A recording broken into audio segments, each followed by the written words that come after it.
You're listening to Life Strategies with Monique. Get ready to be empowered and inspired.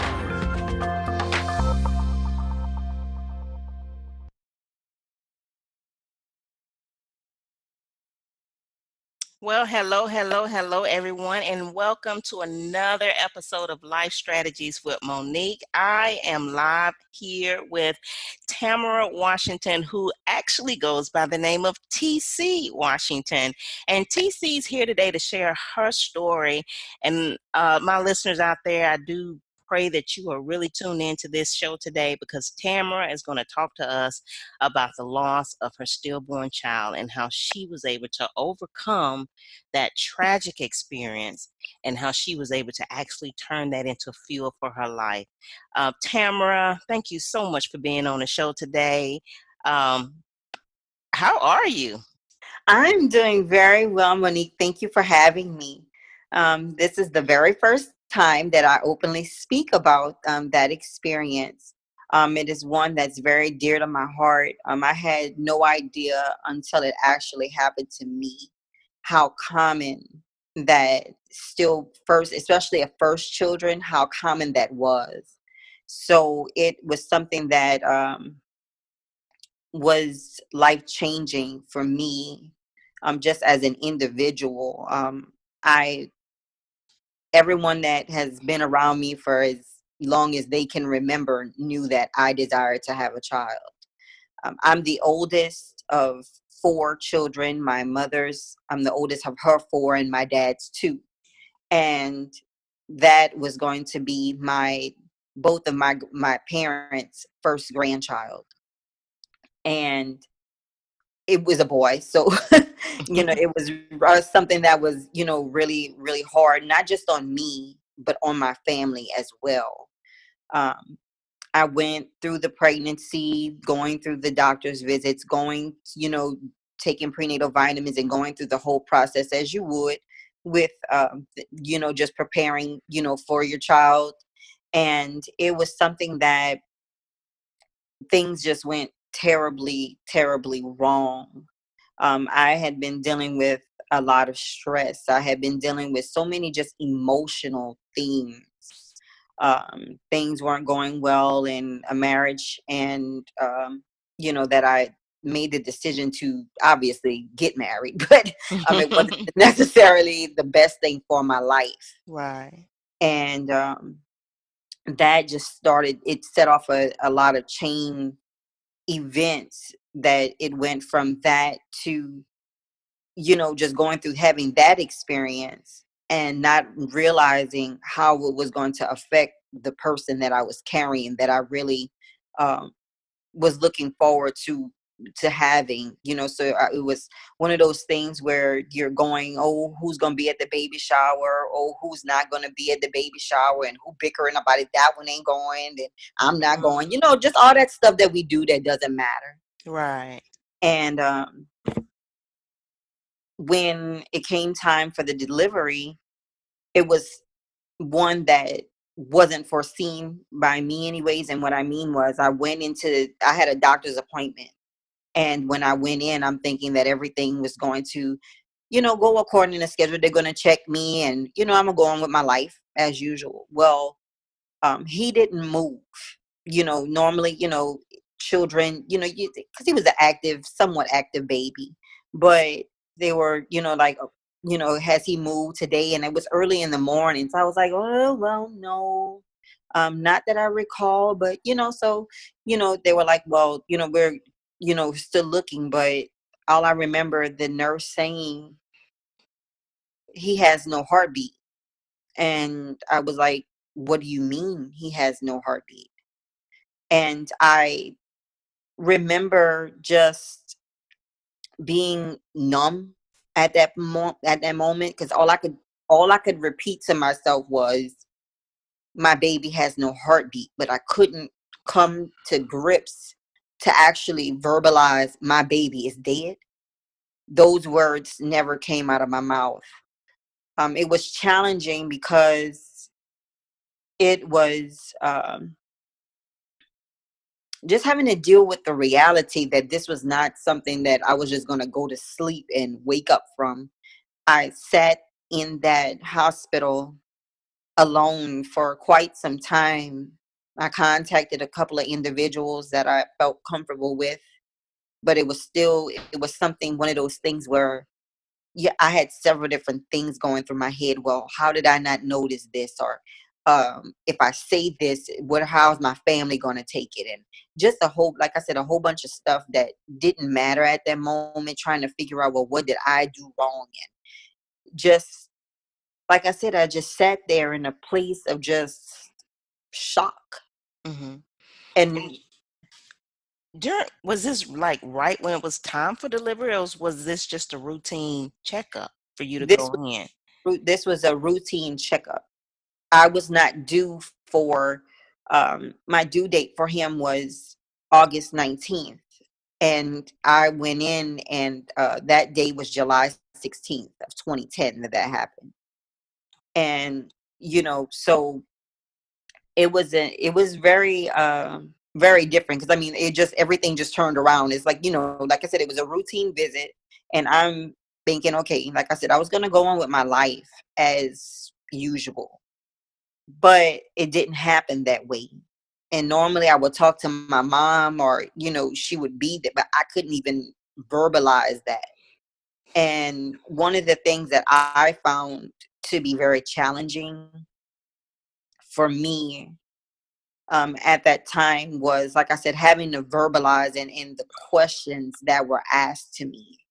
um, some of the things that were asked to me were, people trying to help me in this situation, but those things were not really helping me at that moment. Because it was like, okay, well, what happened? Everybody wants to know, but it's like, if you don't know what happened, then you Mm-hmm. can't tell somebody what happened. And it's like, what, even though I'm carrying the child, it's like I'm trying to figure this thing out just like everyone else. Mm-hmm. So I had to, experience that. And one of the other things that was even worse, I had coworkers and, people that I worked that would come in, because I used to work at a pharmacy.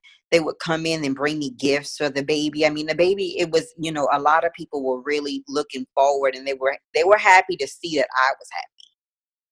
And just being, in the hospital, it was challenging because the nurse practitioner who was assisting me at the time, she really didn't express that sense of care. It was like, oh, your baby's dead, and you just go on with life. That was the attitude, and there was no comforting. And I just sat there. And like I said, I didn't have the nerve. I'm a very vocal person, especially when I'm passionate about something. And I just didn't have the nerve to even really speak. And there were people that were very close to me that were like, well, why didn't she tell me? It was hard for me to tell myself Mm-hmm. what was really going on, to really, Right. like I said, come to grips. And being a believer, the first thing is like, well, why didn't you respond in faith? Why didn't you speak the word? Why didn't you do this with all the power that you had? And it was just all these things, and I felt like it's so easy for you to tell me about what I should and should not have done when you are not the one having the experience. So no, you don't know what you would or would not have do, because it did not happen to you. Right. Right. Because if I were in the situation not living it, I probably would have thought that I would have responded differently as well, until I was really put in that situation. Because this baby wasn't just he wasn't just a child that I was carrying. At that point, like I said, I was going through a lot of things in my marriage. I was going through just a whole bunch of stuff. Mm-hmm. This life was just happening to me. And it was, like I said, one of those things that just, it was, I don't even really know the words to just describe that type of agony, and then the insult to the agony from the outside. Mhm. And I got into a place, a really just, like I said, of numbness. Mhm. I really just went into another place within myself. I did not want to really speak about what I had to say, because some of the emotions that I was experiencing at the time, you don't want to sound crazy with all those emotions, and people have a way, you may say one thing and they can interpret it however they want to interpret it. And they it can cause a lot of pain either way. So I didn't feel comfortable really expressing the thoughts, that the guilt, the shame, the um just all of that. And I really, and then it was more challenging also, because I wasn't just going through it alone in the capacity of, with my ex-husband. It was, he's looking forward to his son being born, and here it is, his brothers have sons, and then his baby dies, and it's something that he still has not fully come to that place of moving forward.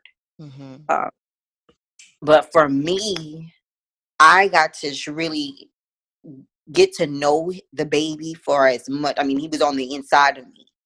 And there was one particular moment where I remember it was late, maybe in the wee hours in the morning. And I remember worshiping, because that's something that I'm always, singing and walking around. I've been doing this since I was a child. And when I stopped at one point, the baby kicked me.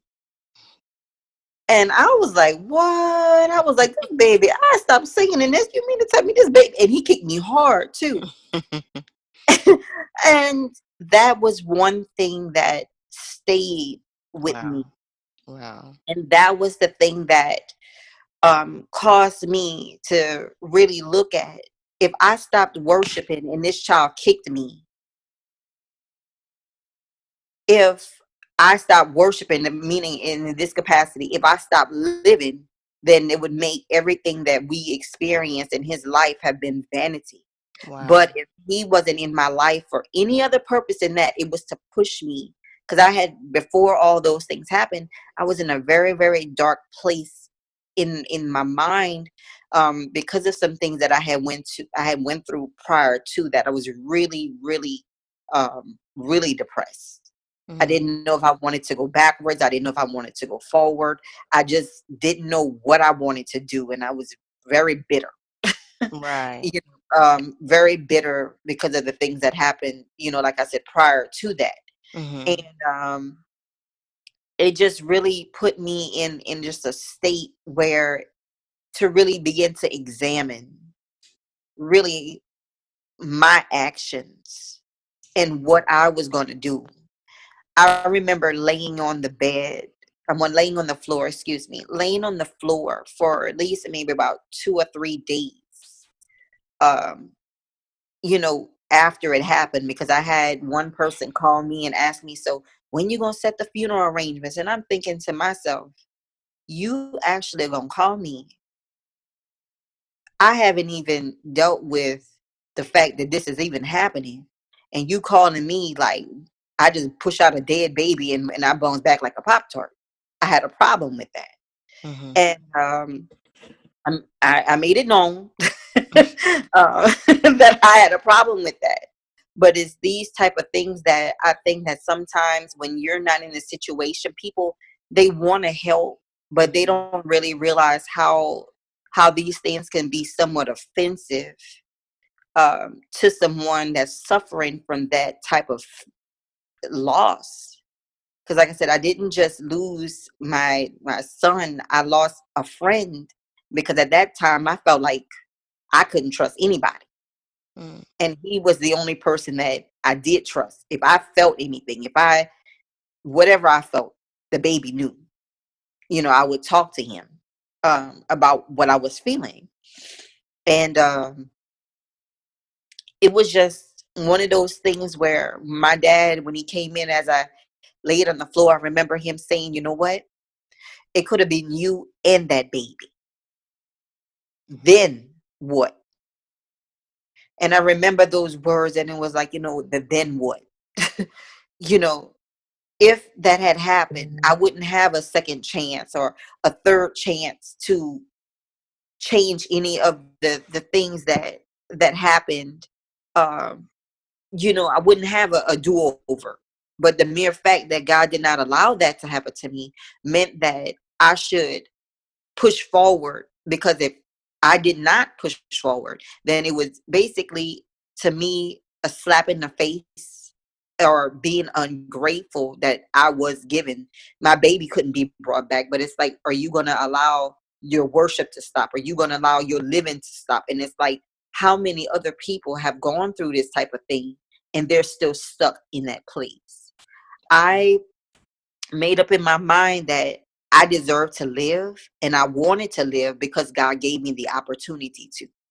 And just like the baby kicked me when I started worshiping that day, it's the same thing that I needed to do. I needed that kick in the rear end to continue to move forward. That was my reality check, Wow. that it could have been me, Mm-hmm. but it wasn't. Wow. And I remember going back to work and doing much better. I went back, maybe I think it was like 3 months. 3 months or so. It happened in July, and I returned back to work in September. And I was in the process of being trained to become a pharmacy technician at the time. And I just went there with I had it on my mind. I had it on my mind that I was going to do better. And I did that because I made up in my mind. The pharmacy manager, he was just in awe, because he was like, you realize basically you're beating your numbers, and it was, after having it was like, it put me in that place where I felt like I had been challenged. I felt like I had been challenged on a whole different level, um, just as an individual, because it was like, um, how can I put it? My back was then against the wall. It was almost like I had been called out. That was I going to rise above the experience? Mm-hmm. Or was I going to allow my fears, my insecurities, my feelings to control my existence?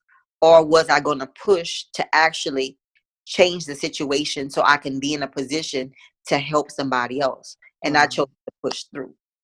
And women from different, I had several different women that came to the pharmacy while I was working and shared their experience with me. One lady even told me that she had like 7 stillborns before she had one child. And I told her, I said, ma'am, I said, I'm sorry, I don't know if I said one was enough for me.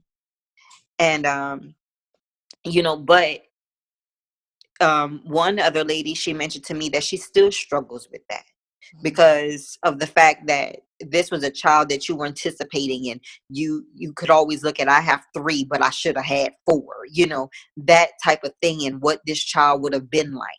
When I went through it, I was at 35 weeks of my pregnancy, so he was full term.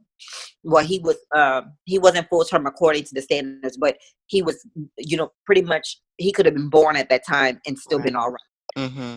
And I did birth a baby at that. I have my daughter now, who was birthed at 35 weeks. And Wow. so it's just one of those things that you have to have the determination in your mind, regardless to how you end up in those type of situations.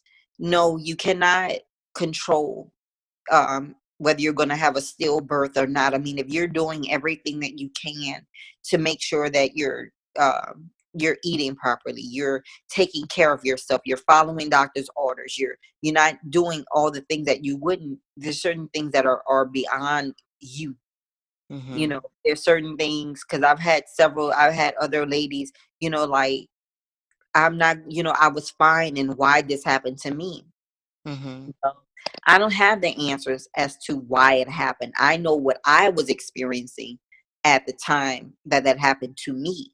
However, if someone was to find themselves in that place, the question that I would say that would be asked that wouldn't probably add to the guilt, or that why, would be the fact that you are still alive, and the focus on the positive versus focusing on something that is done. Right. But if you've done everything that you knew to do as a loving, caring mother, what else was there for you to do? I had, different individuals tell me, well, maybe you need to have an autopsy. And I was like, no, I'm not going to cut up my baby, because the answer could very well not be in him. The answer could be in me. So now you just Mm. cut up my baby for what? And I just spoke out of my mouth. I said, if and when I do have other children, they're going to be perfectly healthy, and I'm not going to go through this again. And I didn't. Mm-hmm. I have two beautiful, healthy, bouncing baby girls. Awesome. They're yeah, they're 6 and 3 now. And it's just the idea that I got double for my trouble, and just, Mm-hmm. just me as an individual, I can look at where I was in terms of, maturity, um, and just, just the place where I was in a much better place because I chose to position myself to, um, and the blessed part about it, I conceived my oldest daughter the same exact day, 1 year later, from when I went through the delivery process with my son. July 16th, 2010, I was giving birth to him. July 16th, 2011, I conceived her. And I had no idea, because I wasn't even thinking about it. God had brought me to a place where by this time that I had such a peace within myself that I wasn't even focused on the fact that of when it was. I didn't really, think about what the date was. I remember my mom calling me like, well, you know what today is? And I was like, no. And I was like, oh, she had to remind me. But that's Mm-hmm. how quick that the situation turned around. And my ex-husband and I, we had been trying, and we just, I had gotten really, I can't really say how he felt for sure at that moment, but Mm-hmm. it was one of those things where it was like, okay, Lord, or am I being punished, Mm-hmm. for what happened, and why I can't get pregnant again? And right when I got to the point to say, you know what, I'm not even going to worry about this anymore, that's when I found out I was pregnant. And unfortunately, that's also when I started grieving. uh, because Wow.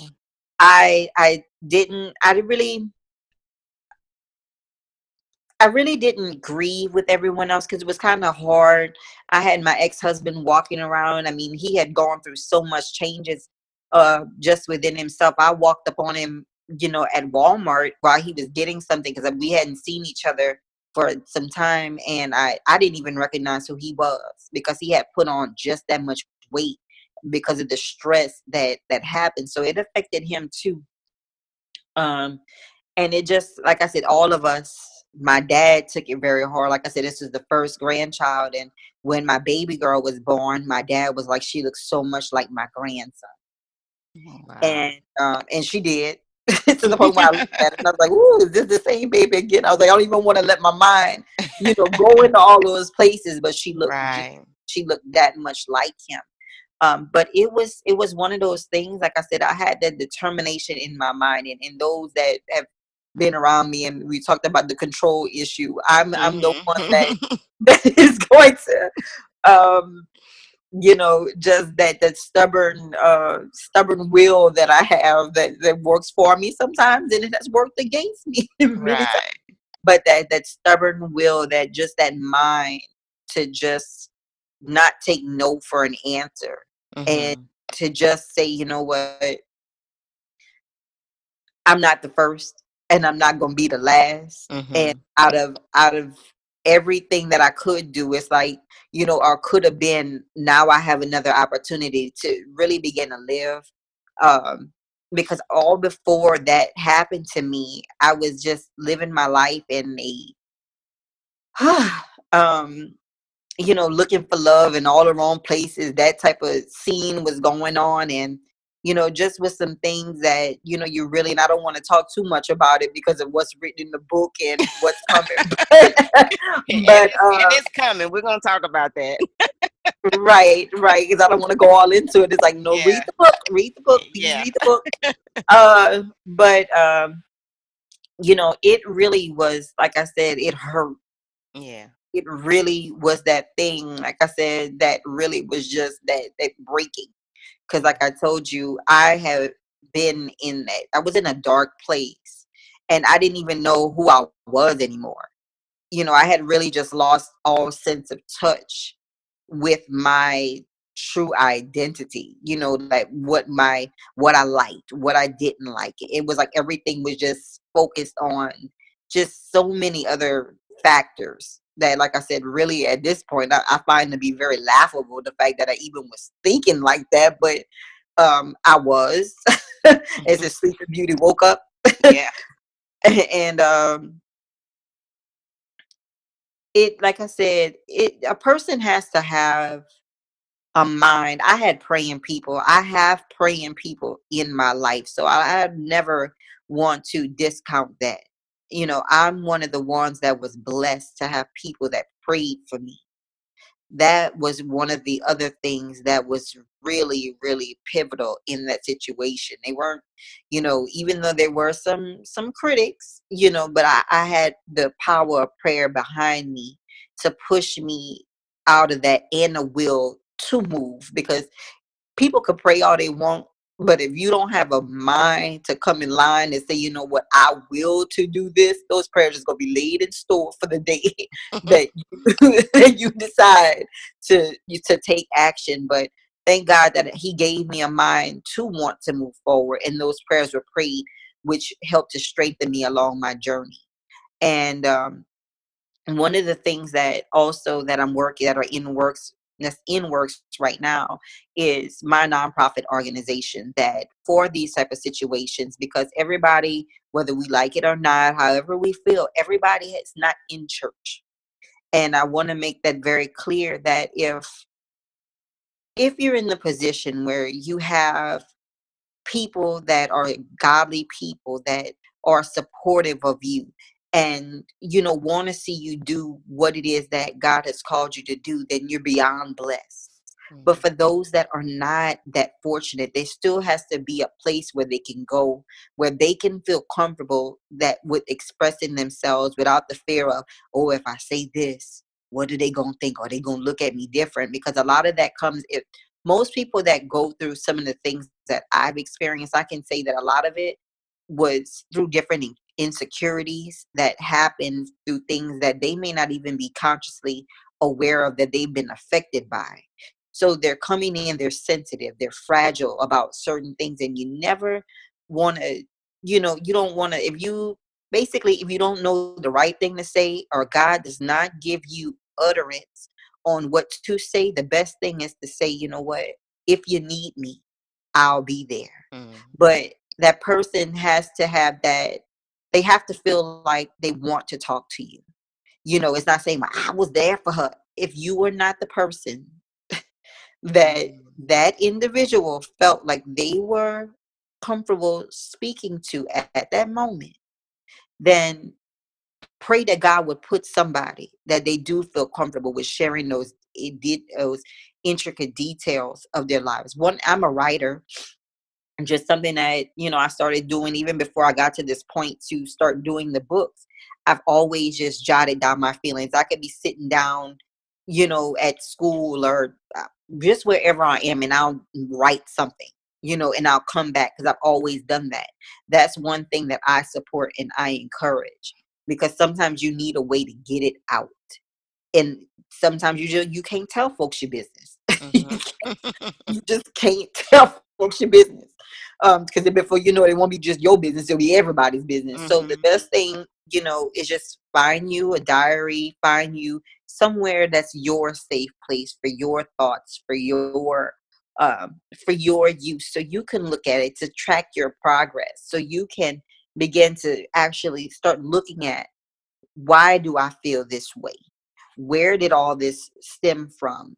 What is the positive way to look at it? This may be an indifferent way. This may be a negative way, but focus on what is the positive view.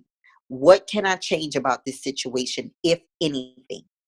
What foundation can I begin to lay in my own life that I can stand on? What positive words? That's another thing that helped me to come out of this. Positive words. I began to look at different affirmations. I love Zig Ziglar. Yeah. you know, he's one of my favorite.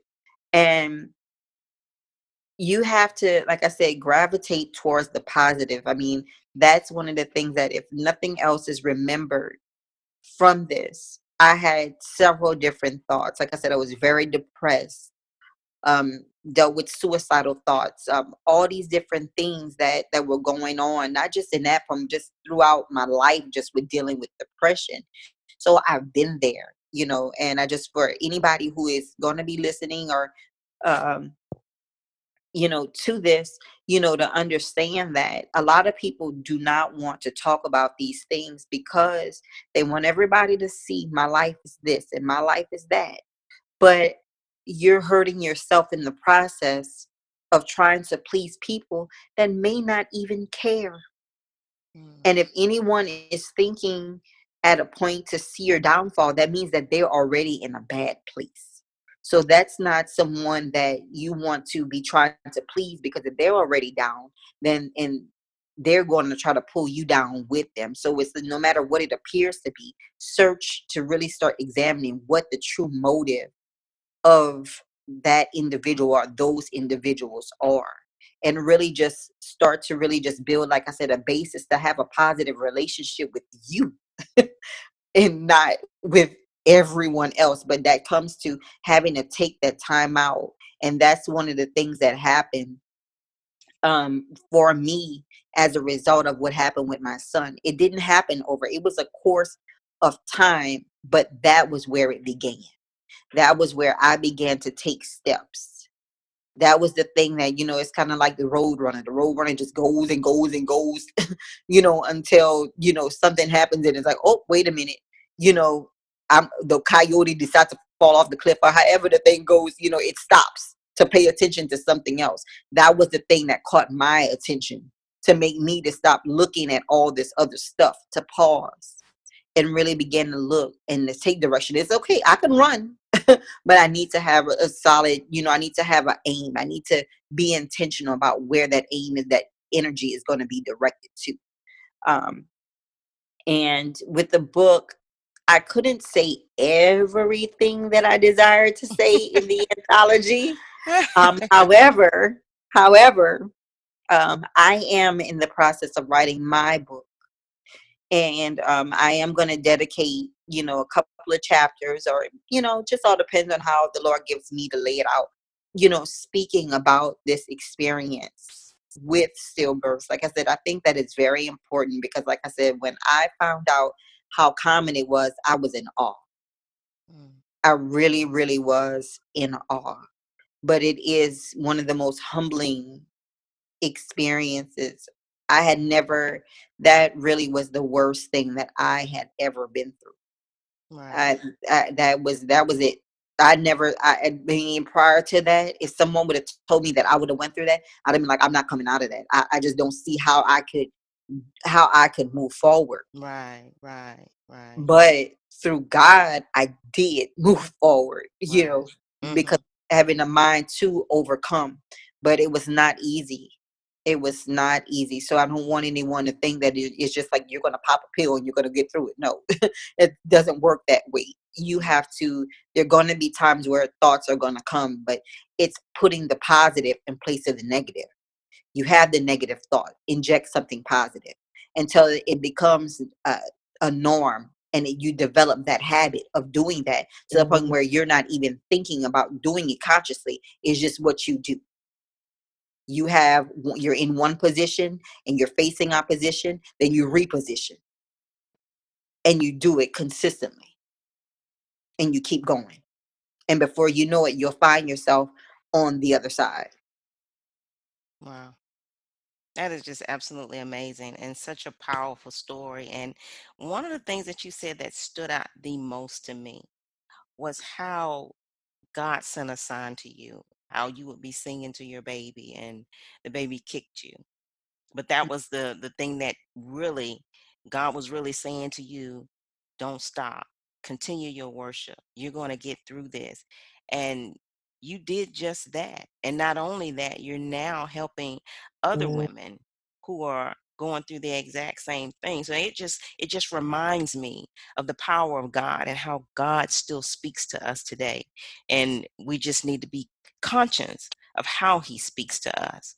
And then you also said, so oftentimes we want to hold ourselves accountable, and we do.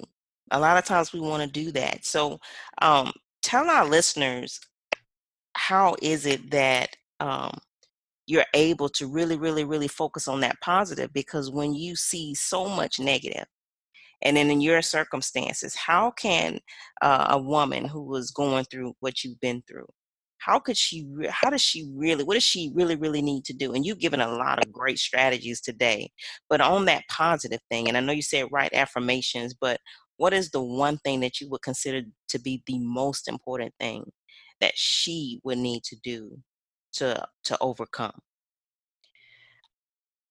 What I would have to say would be the most important thing to remain consistent. It would be definitely to remain consistent with wanting to continue the process Hmm. despite and recommitting to the commitment every day. Hmm. That to say, well, I know that I feel like I want to give up, but I started out on this journey and I'm going to continue because I have to. See, when you don't make things an option, it's either I go or I go. When you can't leave that door open, you have to burn the bridge. Hmm. As long as you give yourself the option to say, well, you know what, I could just stay in this place. No, that is not an option. Right. So that would have to be the thing, to commit to the commitment, despite, to look at the goal, to remember why the journey was started to begin with. What was the purpose? And sometimes, in order to stay in that place, sometimes you may have to separate anybody that's going to be anti the mission. Mm. You have to remove yourself, anything that is against, anything that's going to stop you, until, like I said, you out of that infancy, what I Right. would consider to be the infancy period, where that moment where you're fragile, you're vulnerable. But you have to begin to be pro self. You have to get excited about you, and that's one of the things that I did. I had to stop believing the lies that were told to me. If that makes any sense, there was a lot of Hmm. things that was before that happened. I had a lot of negative stuff that was in my psyche from my childhood and growing up. Like I said, it was a building thing. I just didn't arrive at the place where I got. And those things did attempt to resurface. But like I said, I had those affirmations. I had the word of the Lord to begin to inject that into those places. So that's why I say the word needs to be in place. It's just like going to the doctor and you have been diagnosed. But if you the the sickness or the illness that you have to stay out of certain environments where you know that this thing is going to be, in order to remain free from it. And if you do not, you're going to be right back at the hospital having to take the medicine again. So Right. we want to make sure that we don't have to take medicine, that we can take vitamins, which would be the word, which would be the positive, to make sure that the immune system is built, meaning the mind is built in a place where you can remain strong. So with some different illnesses, if your immunity is built up, you could go around it and it's not going to affect you. But if you're not at that point, you're gonna keep going having these relapses. So the process has to remain consistent. Stay out of the environment, for one, Hmm. especially in the infancy. Stay out of the environment. If certain things are going to trigger certain responses, certain music, certain food, certain smells. I remember I had the smell of my son's blood in my nostrils for Mm. quite a while, and certain things would trigger it like out of nowhere. So there were certain places that I couldn't go, but Mhm. it's finding out what those triggers are and making sure that what are your safeguards, playing music that's going to bring you into a happy place, not I miss you, like stuff like with Aaron Hall. That was an old song. You don't want to play stuff like that, when you're in a place like that. That's not conducive to the mission. That's anti-mission. Right. We want to put something on, that's going to bring you into a happy place. I remember, now that you ask me, I remember even changing the colors in my room. I had pinks, I had yellows, everything that was going to bring forth light. Everything that was going to bring forth light. I began to research how pink affected the mind, how, just everything in my environment. I tried to stay as much out of dark places. Like I said, my whole environment had to change to create an atmosphere in my mind that Mhm. was going to reflect where I wanted to go. I remember I even did a photo shoot. I got all dressed up. I still don't have those pictures, but it was just good for me to do because I got so excited over the proofs that I don't remember what I had so much going on back then. But it was good for me to really look at, because that was my point of transition also, from going from a little girl into becoming a woman, into learning how to be a lady. Mhm. That was that place for me. That was where my rite of passage began to, kind of like that thing to say, look, that thing right there that you're doing, it ain't gonna work. That was that that was that place of, learning really how to love me. Like I said, I love everybody else, but I had to begin to be pro me. And Right. it was like, to really, one of the things that I would tell myself, no one has the right to tell me that I don't have the right to be who I am. Mm. You may Mm. not like it, but you don't have the right to dictate where I'm going to go, what I'm going to do. The only person who has the authority is God. And I had to begin to tell myself those things. I had to take back. That was the other thing. Like I told you about the control thing in my behavior. I had to make in my mind to control the fact that I was going to remain in control, that I was not going to allow other people to control me by how they treated me, what they said, what they did. And like I said, those things had to become constant. I made up in my mind that I was going to stand for me, even if no one else did. Mhm. That was the thing. Like I said, I told myself things like that. When situations, I took it one step at a time. First time I deal with confrontation, I'm gonna stand up. Okay, I got through that. It happens again, because that's life. You're gonna have experiences, you're gonna face challenges, but it's how you respond that's gonna make the world a difference. And I just committed myself to the process of turning things around. Mhm. I was like, if I put myself in these positions, I can also take myself out of these positions. Mhm. A very wise lady in my life told me many, many years ago, and she said, remember, you always have the power of choice. Mhm. And that was one of the keys, remaining and remembering I have the power of choice. Children oftentimes get violated because they can't choose certain things, but as an adult, you have the power of choice. And it's standing firm on that and not being moved. And like I said, I've always been stubborn. If my daddy was listening to this right now, he'd be like, "Ooh, yes, Lord." But that stubborn portion, I was stubborn against many things that I shouldn't have been stubborn in my immaturity and in my adolescence, and what I thought was me being grown at a point. But as God began to help me to mature, that same thing, that same stubborn will, I just turned it. Like I said, I'm not going to tell you I'm not stubborn. I'm still stubborn. I'm just not stubborn against things that I know could cause me.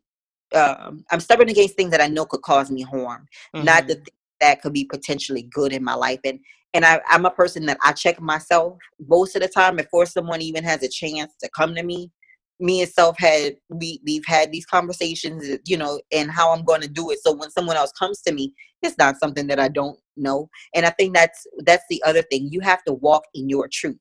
In order for change to come, you have to acknowledge what went wrong and how it went wrong versus just being evasive, and not acknowledging what happened. What did you do? And you do want to hold yourself accountable, for that, but not hold yourself so accountable to the point where it's like you've condemned yourself to a judgment that God didn't even give because of Mm-hmm. guilt. And I think that was also something that I had. I beat basically, if I was punished by the Lord for my actions, I think that I imposed a harsher sentence on myself for many years than even what God imposed upon me, because it took me a long time to forgive myself, Mm-hmm. um, for even being in the position where I was for such a thing to even happen, you Mm-hmm. know. So that was something that it took me a long time. And that's a powerful thing that you just said about, number one, walking in your truth, and then having the ability to have the power of choice. That is so major. But the last thing that you just said, which is so important, and I want my listeners out there to get this, is that forgiveness is key. Because when we don't forgive ourselves, we hold ourselves hostage, and we Right. can be free from all of that if we would just forgive.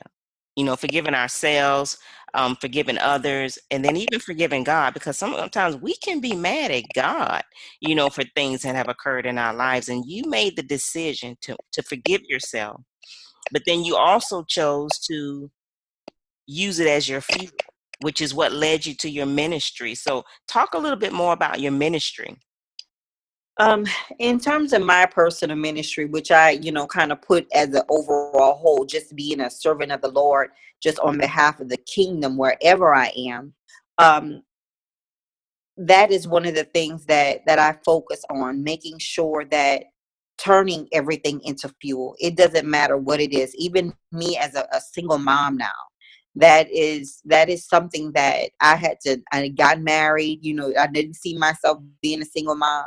And so that was another thing that I had to turn around my view on that, and to work through that, to begin to focus more on time management, to begin to um look at every situation as an opportunity versus something that, oh, this is a challenge. It's an opportunity. I've been, because a lot of times until you come to those places, you don't really tap into those places, those areas of your mind of where you really get to see what creativity is in there. And so that overall, I would have to say, when it comes down to my ministry, just what I do, that's one of the things that God uses me to do. I can see things that others may never see. The Mhm. way that He has blessed me mentally, my creativity after going through this stuff has opened up on a whole different plane. Quite honestly, the thoughts that I think, and the way that I see the world, I never saw all of that before having these experiences. A whole new world opened up to me. That, that's what I, encourage people to do. That is something that I feel very strongly about. You can create the reality that you see. You can create it if you believe that it is. That, That's powerful. Yes. you can create it. So I always tell people, it's like everyone else may see the world in black and white and these blues. I said, but I see the world in purple. So people are like, girl, why you see I see the world in an aspect. I see situations, things that I would do. Other people, girl, I would never do that. It's like, well, I'm so glad that God chose me to be me. And I'm, Right. you know, I'm so glad that He did, because some of the things that I've come across is like, oh Lord, I think I don't think like that. But that's where the joy comes in. Mm-hmm. being able to embrace my experience. I hear the people say, oh, staying in my lane. I like my lane. I like my lane. I really do enjoy driving in my own lane. Uh-huh. And when I'm encountering people on a day to day and, just sharing words of encouragement, that's something. Be happy about you. Don't ever allow anybody to make you feel like you don't deserve the breath that God put on the inside of you. He gave it to you. He designed you the way that he wanted you to be. Because that's he wanted that for you. And so it shouldn't be something where you cave in around other people because you don't have the courage to stand up in who God designed you to be. And I think that's one of the things that is so cruel that some people do to other people, to try to intimidate them because they don't have the courage to stand up and walk in their truth. So Mm. they create this false sense of they try to create this false sense of fear to control the other person. And if that person doesn't recognize it for what it is, then they stay in the bondage of they ask it, well, is something wrong with me? Because no, there's nothing wrong with you. There's a bunch of us walking around here that have faced the same types of challenges, and it's time to rise up.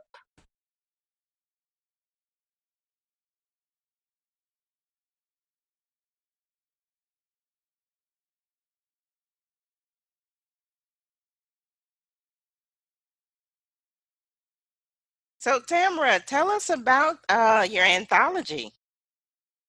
The anthology, I'm very, very excited, very, very excited. I'm being very transparent in the anthology. Like I said, I'm sharing with you all things that some of it I, may talk about, from time to time in passing or when it's necessary.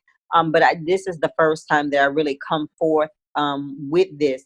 And I want everyone who is listening to understand that when anthologies or any production about the life of a person is brought forth, it is not to uh, discredit anyone's character. Let me put it that way. Mm-hmm. Because then you have to also take into consideration that that's that person's life experience. Right. And what's the What name of the happened? book? The name of the book is "I Rise: Living Beyond the Bruises." Wow, So that's powerful. so we have to talk about the bruises, how they got there. Mm-hmm. So you have to know um, some history, and one of the things that I also want to bring light to with the anthology, the purpose of it is not to focus on the cause of the bruises, but to show through all that transpired in the past how each of the ladies that shared a portion of their story was able to transition from one place to the other. And Right. that's the thing that I would want someone to understand, that it's not about what happened, because we all have experiences. That is life itself is an experience.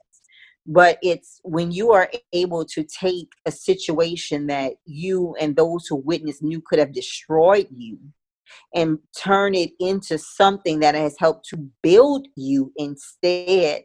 And you're able to take what the foundation that was built as a result of the experience, and to be able to tell others about how they're able to do the same. Many people don't do things not because they don't want to in all aspects. Some people don't know that they even have those type of options. I, for one, learned a lot of things on my journey. Like I said, my creativity opened up on a different level, especially in many cases. I had so much pressure on me that I had to figure it out. And I had to start really thinking critically on levels that I didn't, because it was the fight of my life, basically. To for me to say, you're going to sink or swim, you're going to make what decision you're going to go left or right, what really are you going to do. And no matter what anyone else may have thought, the decision was mine Mm-hmm. on how I was going to move forward. And that's the focal point and why I decided to um, step into the anthology. Upon before Precious and I began to speak, I was actually, because I had thought about it for years, to write a book, and things happened and it just wasn't priority. Just wasn't priority. It didn't become priority until I really started looking at some of the things that was going on around me, looking at not really focusing on the why, because in many cases I already knew the why, but to come in with solutions, to come in and say, hey, there's another way. You don't have to become a product of your environment. You don't have to um, throw in the whole game because you might have played the first half might have been off. You have 4 quarters in a football game. You have 4 quarters. I believe in a basketball game also. I'm not a big sports person, so y'all forgive me if I mess something up. They're just keeping it real, just being very honest. Um, you have another opportunity. And one thing that I personally coin and tell people, it doesn't matter if you have made 7 horrible decisions. You can make one key decision and to turn that whole situation around if you are willing to do the work. It may take you years. Some situations you just don't clear up just overnight. Oh, I repent and it's gone. No, there's consequences, Mm-hmm. and I had to deal with. So I don't want anyone.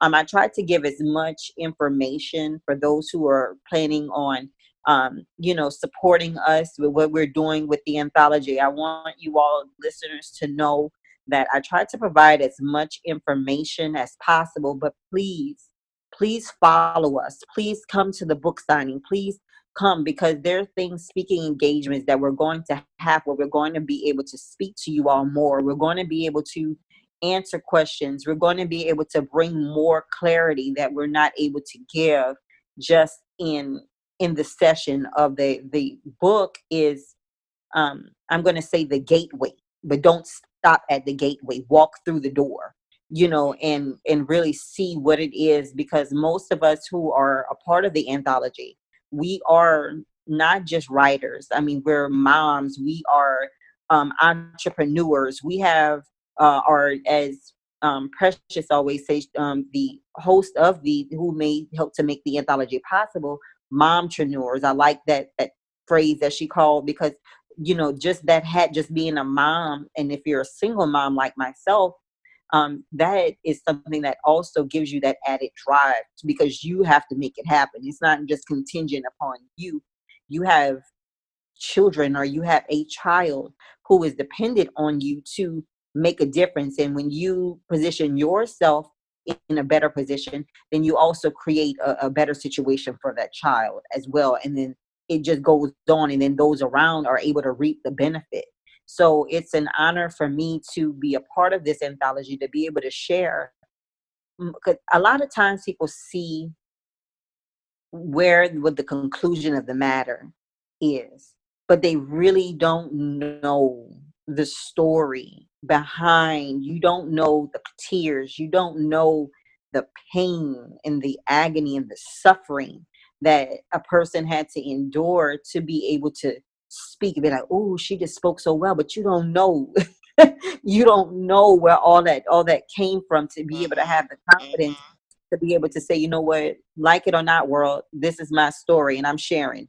Yeah, yeah, you and know, that's so powerful, and I love the movement that is about to take place with this amazing book that's coming out, Living Beyond I Rise, Living Beyond the Bruises, because there's so many powerful stories, and that's what I love about just this show and you being able to be on it, to just be able to share the story, because your stories are so powerful and they are so life changing that I know that even just listening to your story today, that there are so many women out there that are just being changed just by hearing the hope and hope in your voice, and knowing that there is life after, after the struggle, that they may be in a difficult place right now, but guess what? They can get above that. They can rise above that. So in that, it's just so powerful, that you ladies are actually putting your stories in one place, to encourage basically the world. And it's not only ending there, as you said, it's going to open up even more doors for you guys to be able to share stories. So, on that note, if someone, who's encouraged by your story today wanted to get in touch with you, who wanted to get more information, how could they get in touch with you? Well, I do have my Facebook page right now that is being worked on. It will be under Tamara Cares. That is Tamara Cares. And they can go. I'll be posting different things and also different tools, words of encouragement, and support. And if someone wants to reach out to me personally, they can go to my personal Facebook page. I do welcome that. They can be, free to send me a request. It's under Tamara Washington and TC in parentheses. Like I said, that's what I prefer to be addressed as, TC. And that I welcome that, because I was blessed and I was fortunate to be able to have people in my life that were there for me to support and encourage me. But I am aware that there are circumstances and there are people out there that do not have much of what I had. And someone, they may not feel comfortable in wanting to speak with their peers or even family members, because sometimes I feel like, people can just be so harsh, so harsh. And I know what I've experienced. And I try to make it a point, and I'm not going to even say I do make it a point that to put myself in the other person's shoes when someone talks to me about things, that those sensitive areas in their lives. I want everyone to know that I am who I am and what I am, not because I was just so intelligent that I just had this magic formula. God gave me the mind and the insight to be able to see what needed to be done, and to have the like I said, the will. And he put things there for me to be able to access, because he already knew the bad decisions that I was going to make. He already knew all those things that I was going to do, but he was the one who was there. He made all this possible. There was nothing that I could tell you that I necessarily did. Like I said, I'm very intelligent, but I'm not that intelligent. you know, uh, not in comparison, not in comparison is to say all this, everything that I've done, everything that I am doing, everything that I'm creating at this point, the books that are being written, the nonprofit organization, my businesses, none of these things would be possible if it wasn't for God. Because there were many days where I received no's. There were many days where people might have not felt like they wanted to be bothered. There wasn't much that I had to go through, but there were doors that were shut and there were many doors that were open. And so, I understand and I know what it is to have to go through that. But I want every listener to understand, even if you say, well, I don't read my Bible, I haven't been to church in a long time. Right where you are, you have the opportunity to reach out to the Lord, just to be sincere, to repent, whatever your truth is. I mean, if you can't be honest with anyone else, you should be able to be honest with yourself in order to be in a position to be honest with God about the areas where you need help with, because Hmm. he already knows anyway. And that was one of the things that also helped me. I was able to be honest with him to say, look, Lord, these are my issues. This thing right here, Lord, if you don't help me, I'm not going to be helped. And I got to that point where I had to. And every day I still, dealing with different things in my life, and I have to talk to him about those things consistently. But if you really want help, you can't go to a doctor And the doctor says, well, hi, ma'am, what's bringing you in here today? And you'd be like, well, doc, I really don't want to tell you. How is he supposed to help you? Mm-hmm. He can't help you if you don't tell him what it is that's causing the pain. Even though he may have an idea, you still have to confirm that so he's able to give you the proper direction to be able to go forward. And that's what this process is about. It is not about what you did as so much what are you going to do. Right. That's what it's about. That's awesome. So I'm definitely open, very open, to having people contact me via my Facebook, via my page. Like I said, I'm going to be posting things in Tamara Cares, because it's not about, like I said, it doesn't matter what you did, how many years you did it. That's not what we're here for. We're not here to remind you of Mm-hmm.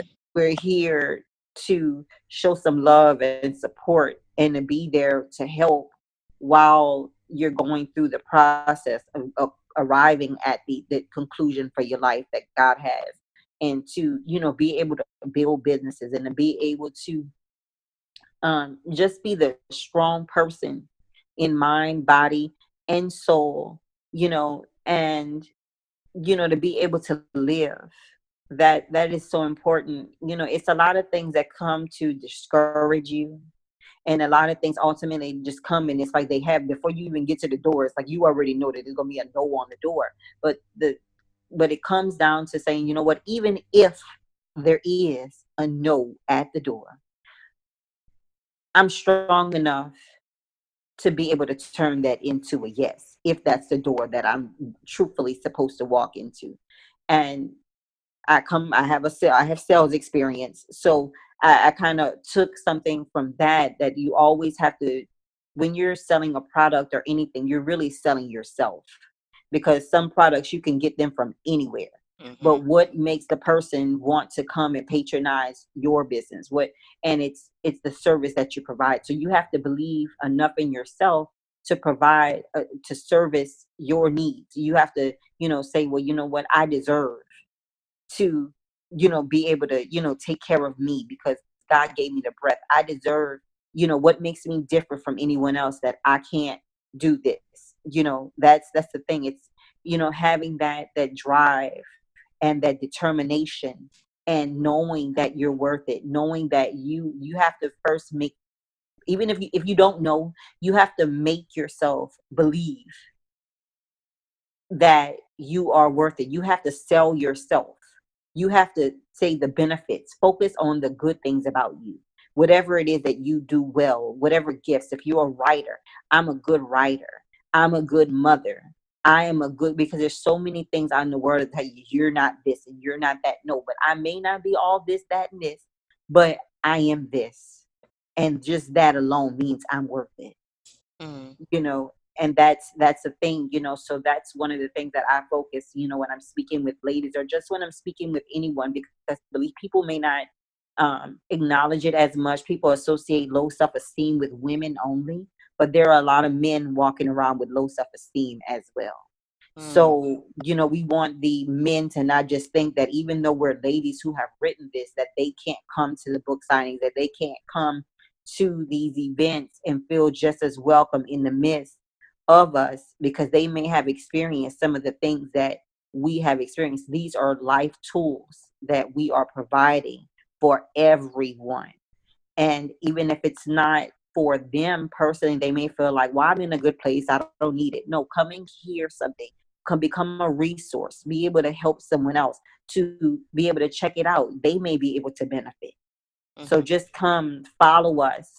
All of the ladies have different experiences, different things that have transpired. So I am in full support, not just of the things that I'm doing. I mean, like I told you, I am pro me, but I'm not anti everyone else. I am pro, Right. so we are doing this as a Right. collective whole, but Right. come and take advantage. That's what I want the listeners to do. Come and follow us. Come and see what it is that we're doing. Like I said, the book, we are happy and excited about the book, but that is the gateway. That is the Awesome. door. Awesome. Awesome. Thank you so much, Tamara. And to my listeners out there, please be on the lookout for the new release of the book that's entitled I Rise, Living Beyond the Bruises. Again, if you would like to get in touch with Tamara, make sure you check my show notes. All of her information will be there in the show notes. Tamara, thank you so much for being on the show today. Your story was such an intimate, passionate story, and I'm so sure that my listeners gained so much knowledge from you today and nuggets that they could use to be able to change their life. So to my listeners out there, thank you so much for tuning in. Until next time, please stay empowered and educated.